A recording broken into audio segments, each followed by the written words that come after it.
usually leave the house between 8:30 and 9. I work in UCC, so I'll cycle, it's about maybe 3 kilometres into UCC. Having a bike just makes it so convenient. You can get around a lot of the traffic, so it's a nice quick cycle. Declan is one of the many people who commute by bicycle in Cork City every day. I started cycling in the city when I was in first year of college. Didn't even consider walking any distance since then, because it does make the city a lot smaller. Cork is small enough and the centre is flat enough that you can get around so quickly. The act of cycling every day is like a little treat, as well as being incredibly convenient. If I have to walk to work, if there's a problem with my bike, it feels like a chore, or cycling to work. It feels like playing a game, it's fun. Since Cork City Council formally adopted its cycling strategy in 2004, more people are travelling by bike than ever. In the 2011 census, there was a 33% increase in those who commuted by bike in Cork City since 2006. I would say it's one of the best ways to get around, particularly maybe for students or anything similar. I suppose Cork is quite a small city, so there's nowhere you can't get to by bike. I suppose the facilities have improved with kind of bike lanes and signage and contraflow setups on roads. So generally it's quite good to get around, it's quite quick, it's not particularly unsafe or anything else. Bernadette O'Leary is the developmental coordinator of the Cork Environmental Forum, an organisation involved in promoting greener transport initiatives in Cork City. We've been around for the last 20 years trying to promote sustainable development, and one of the areas that we promote sustainability in is transport. So with cycling it hits lots of different things. It's not just a mode of transport, it's also a means for people to be fit and healthy, and it's also a means of people to connect with. So it's something people can enjoy together as a family, or it's something people can enjoy with friends. It's also a great means to get around, but also means to be alert and fit in the morning. Anything that you do, I suppose, outdoors in the fresh air is certainly much more invigorating to you for the start of your day than it is if you drive in your car or even take the bus. So I think being out in the outdoors and appreciating and seeing more about your city as well. So you see much more. You see where the litter is, but you also see where the good things are, you see where parks are, you see where there's opportunities maybe for other community initiatives. So I think you're much more connected with your wider community, and that's a really good thing to have. Why the City Council has invested a lot of money in infrastructure. €2 million has been invested in the Cork Bike Share Scheme, and it has proved a success, with over 290,000 trips recorded in its first year alone. But I like it because it's really, really cheap, to be honest with you. It's actually, it's €10 a year. I don't have to own a bike. It means I don't have to take care of my own bike.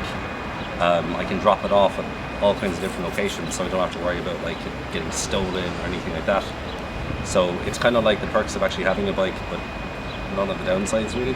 If it's free for the first half hour, it's great because you'll never be too far away from the station ever to park up, and that's great as well when if a stand is full or anything, there's always one around the corner you can go to.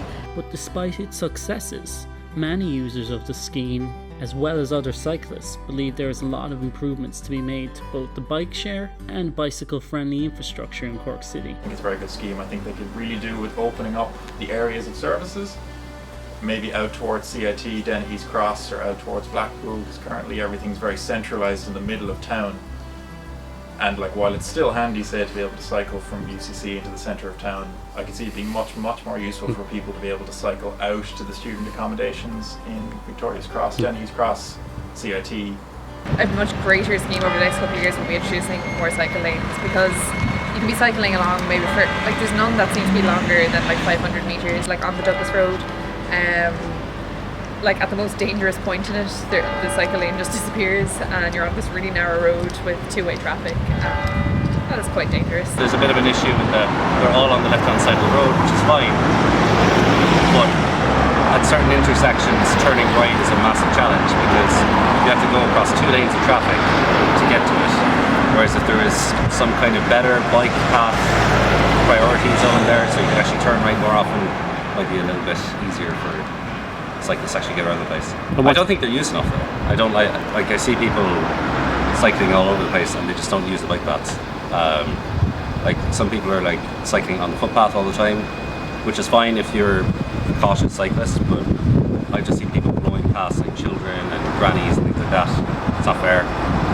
And then other people then are on the road, but they're always in the wrong lane, or they're never visible in front of cars when they should be visible. So it's a bit of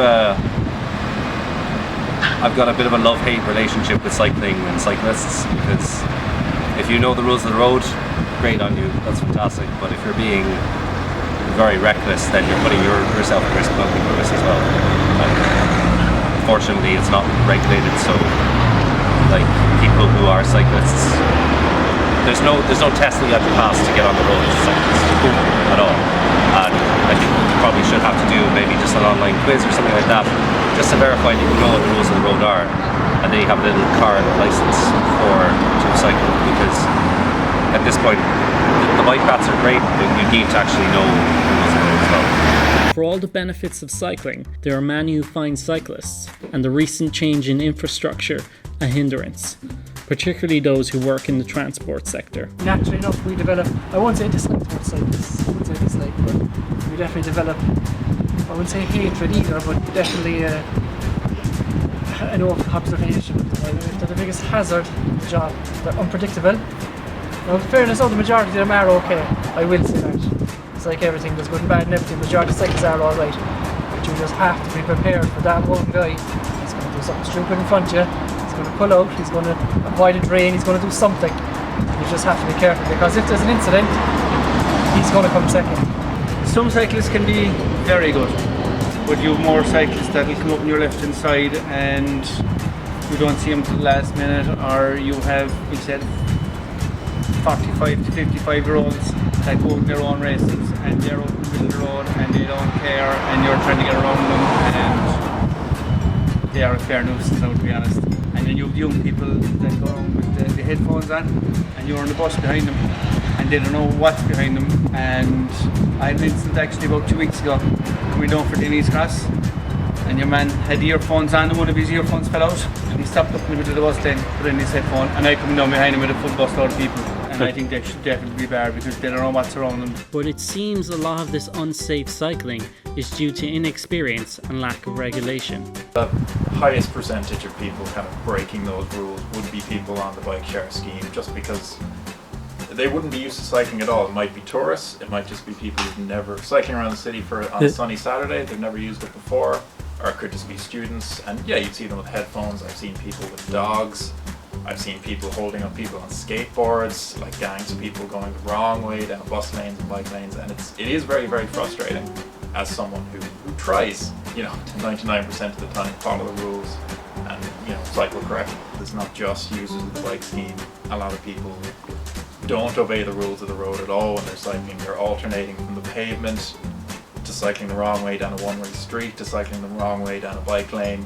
And I mean, that's something I think all cyclists might be guilty of at one stage or another. I know when I first started cycling in the city, I was not following all the rules. I wasn't wearing a helmet, I didn't have lights, I'd be cycling on the pavement. But over time you learn that it's better for you, it's better for everyone else to follow those rules. But I suppose, yeah, there's not much, I suppose, kind of education on cycling etiquette in Cork, or even linked to the bike scheme, which might be something that they could promote, to promote safety for people using the bike scheme, or I suppose to make it easier for all commuters, so if everyone's following the rules. No matter what regulations you bring in to the police is the problem. That's like at the moment we have cyclists aren't supposed to go through red lights, and they're supposed to stop at pedestrian crossings and things like that. And I've never seen a person on a bike being stopped for any one of those things. I've never seen any offender ever be called out for running a red on a bike, for going the wrong way down a bike lane, for going down a bus lane, going at a pedestrian crossing. I've seen guards witness it and let it go. Now, I'm sure it's very low on the list of things that guards need to deal with, but yeah, I think that would knock a lot of sense into someone. I think if a guard, and speaking from experience actually, if a guard tells you to cop on when you're doing something wrong on the road, you will remember it. The construction of the bike lanes have been very controversial, with many of the changes having a negative impact on the routines of bus and taxi drivers. They have affected the traffic alright in Cork, definitely. Lower Clanmire Road there, they're after taking away the bus lane that was there, basically the cycle lane. And we run to a timetable. And we'd say 4 or 5 o'clock in the evening, traffic is busy. That bus lane was ideal for us because you could slip up, you pass out all the cars. Now that's gone, so you're chasing your tail, all the time. Less parking, there's less taxi ranks. There's certainly less space on certain streets.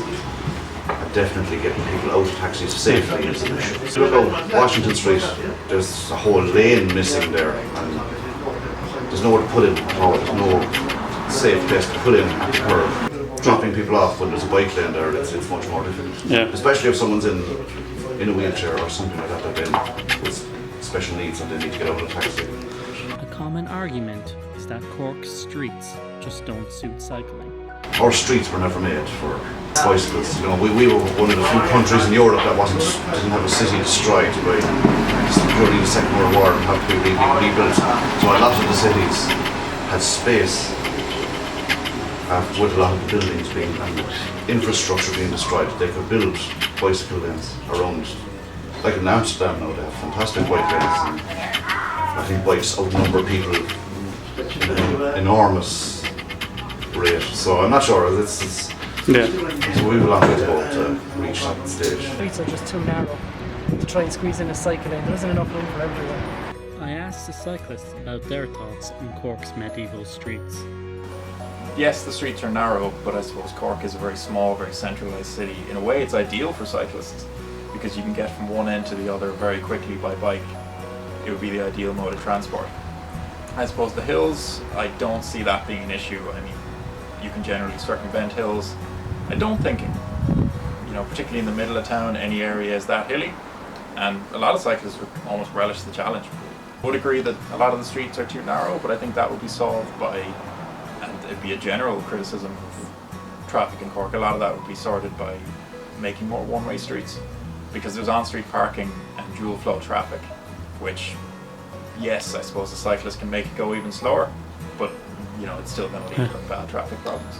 But is there a resolution between the different road users? Bernadette O'Leary believes that the first step is understanding and collaboration. We all need to become aware of other road users, and we all need to become aware of the multi-modes that may be using the same channel to get people through the city, or get people through a town, or get people from place to place. So I think it's key that there's a lot more linkage and discussion between the different players, I suppose, from decision makers at the national level down to people who provide services, whether that's the public transport providers, and then also to policy makers within our local authorities. Cork's cycling infrastructure is far from perfect, but the cyclists believe that views towards them would change if others were willing to give it a go. I mean, to a point I share the concern because I don't think all the bike lanes have been implemented particularly well. I don't think there's enough of them. They're maybe not always on the best streets. I think, again, it's fair to be angry at cyclists if, a large number of them are obstructing traffic, putting people in danger, going down the wrong way. But I suppose what I would say is, you need to remember you're sharing the road. A cyclist is just another vehicle, it's just another person commuting, or it's just another person out for an activity. And I suppose as well, just maybe even to give it a go yourself, maybe try the bike scheme. See if you get any enjoyment from cycling, see if you can see the benefits, not needing to worry about, your car, traffic or anything else, or maybe pull an old bike out of the shed and just kind of see, if there's any benefit of it for yourself, maybe before wholesale criticizing, the activity of cycling. Cycling's fun. If you don't like cyclists, just fix up an old bike or borrow a bike and try cycling for like a weekend and see if you see the cyclist point of view.